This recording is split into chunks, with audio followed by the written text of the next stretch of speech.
सो ना कि club cell toxin degrade करते हैं, बल्कि आपके न्यूमोसाइट में भी कुछ माइक्रोफेजेस होते हैं जो कोई भी फॉरेन पार्टिकल आए तो उसको भी डिग्रेड कर देते हैं या ख़त्म कर देते हैं। फॉरेन पार्टिकल कैसे, अगर गॉबलेट से बच जाता है, सीलिया से बच जाता है, देन डिफरेंट सेल से अगर एयरवे ट्रैक से डायरेक्ट एल्वुलाई तक भी अगर आ जाता है तो मसला कोई नहीं, क्योंकि वहाँ पर भी आपके मैक्रोफेजेस होते हैं जो उसको इनगल्फ कर दें।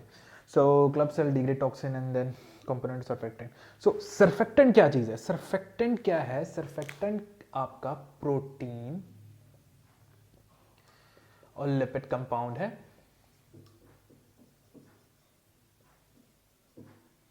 लिपिड यानी लेसिथिन,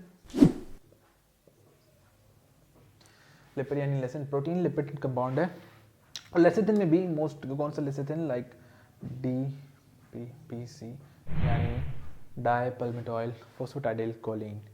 सो लेसिथिन क्या चीज़ है कि आप यूँ समझे कि जितना ज़्यादा लेसिथिन होगा उतना अच्छा सरफेक्टेंट होगा और उतना अच्छा एल्वुलाई आपके बेटर परफॉर्म करेंगे और ऑक्सीजन आपकी बॉडी को मिलता रहेगा।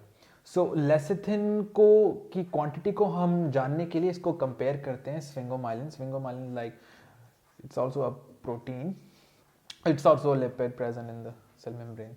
स्फिंगोमाइलिन रेशियो जानेंगे तो इसकी रेशियो जब हम इसको कंपेयर करते हैं तो हमें लेसिथिन की भी मिकदार पता लग जाती है कि लेसिथिन कितना मौजूद है।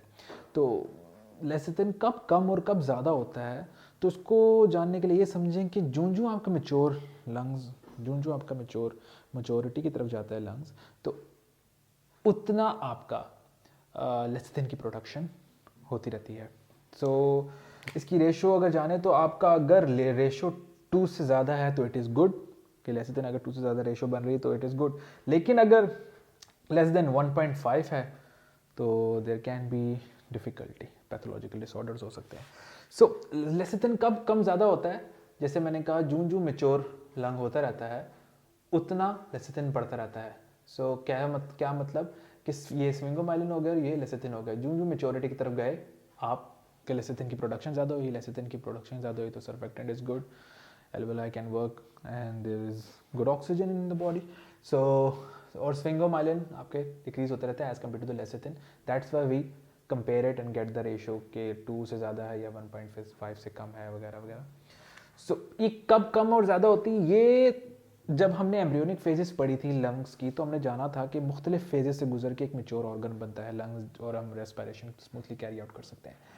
तो लेसिथिन जो है लाइक आपका जो सरफेक्टेंट है वो प्रोडक्शन शुरू करता है around 25th to 24th 25th week से सरफेक्टेंट की प्रोडक्शन शुरू होती है और इंक्रीज होती रहती है till 35th week, like till 35th week, till increase होती रहती है till 35th week lecithin increase होता है।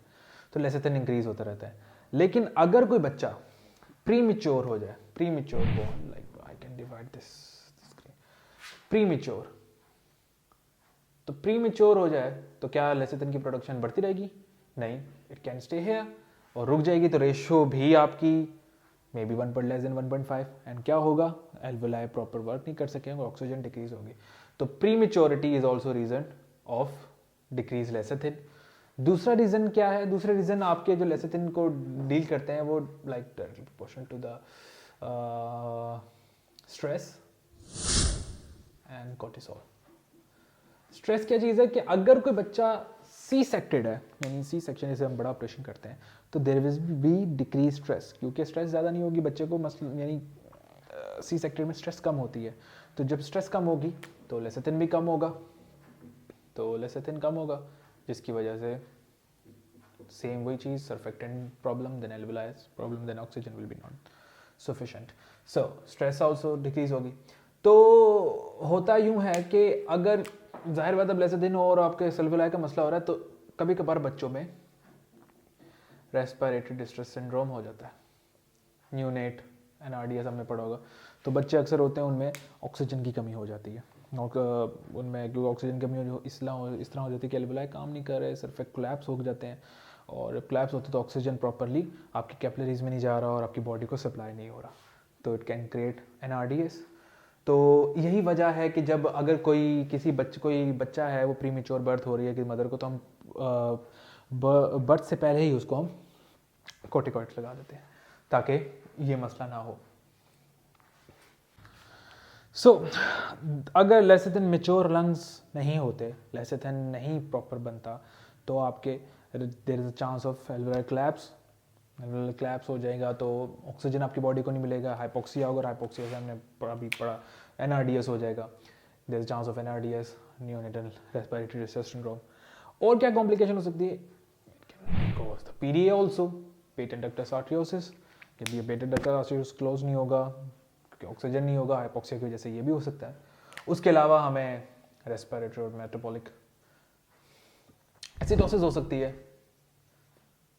एसिडोसिस, मेटाबॉलिक एसिडोसिस और रेस्पिरेटरी एसिडोसिस क्यों होती है कि जब आपकी बॉडी में ऑक्सीजन नहीं होगा, हाइपोक्सिया होगा, तो आपकी बॉडी के जो सेल्स हैं वो एरोबिक रेस्पिरेशन से शिफ्ट कर देंगे एनारोबिक रेस्पिरेशन में।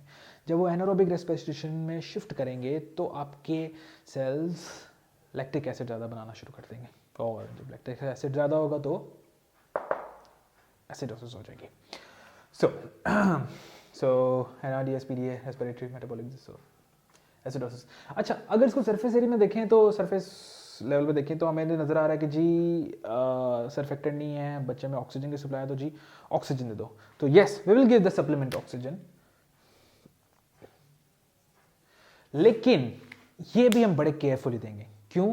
क्योंकि अगर आपने सप्लीमेंट ऑक्सीजन ज़्यादा दे दिया, it can damage the retina. The retinal damage अगर हो जाएगा तो the patient will be blind. आप जब चेक करेंगे तो पेशेंट आपको ब्लाइंड होगा, ओवर एक्शन नहीं करेगा। तो सप्लीमेंट ऑक्सीजन देने से पहले बड़े गौर से देखना चाहिए कि हम कितना ज़्यादा दे रहे हैं, because oxygen is a free radical and it can penetrate and can cause the damage also. तो हमें सप्लीमेंट ऑक्सीजन भी बड़े केयरफुली देनी चाहिए। दूसरा, लेसिथिन चेक करने के लिए एक टेस्ट होता है, हम जब बच्चा पैदा होता है हम फॉर्म स्टेबिलिटी टेस्ट करते हैं। ये क्या होता है? फॉर्म स्टेबिलिटी टेस्ट में क्या होता है कि हम एमनियोटिक फ्लूइड लेते हैं, simply I am just explain, amniotic fluid लेते हैं, उसमें एथेनॉल डालते हैं और देन यू शेक इट। जब शेक करेंगे और फिर देखेंगे कि उसमें फॉर्म बन रही है, झाग बन रहा है। If it is there then lecithin is there, it is good. If not then we will find the different thing कि हाँ क्या क्या मसला हुआ है। So foam stability test, so that is it. बाकी के लेक्चर हम आगे पढ़ते हैं।